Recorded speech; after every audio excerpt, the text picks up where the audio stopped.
Hello everyone, welcome back to my YouTube channel. Today we are going to talk about stack. Let's see how stack work with our example.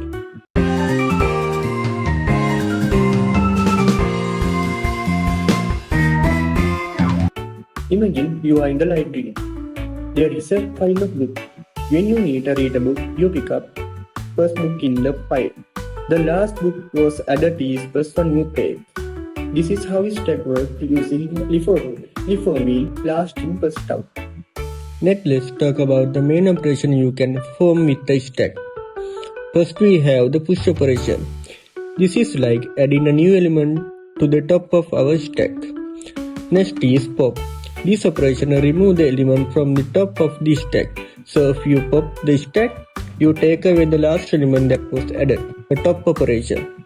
The top operation lets you see which element is currently at the top of the stack without removing it. It's like checking the what's on the top before deciding if you want to use it. Finally, we have the isEmpty operation. This checks if the stack is empty, meaning there are no elements left in it. If there are at least one element, the stack is not empty.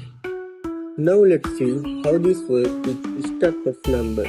Imagine it already contains number 3 and 4. First we push the number 9 onto the stack. Now let's push another number. It's number 1. Here what our stack looks like.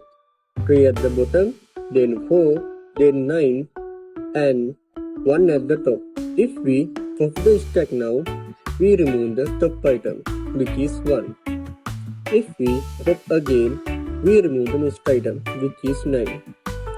Let's check if the stack is empty.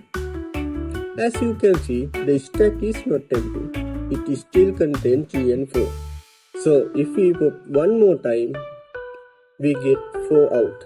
Now if we check the stack is empty, it's still not empty because we still have 3 in the stack. So that's how work is stack. Remember, always last in first out.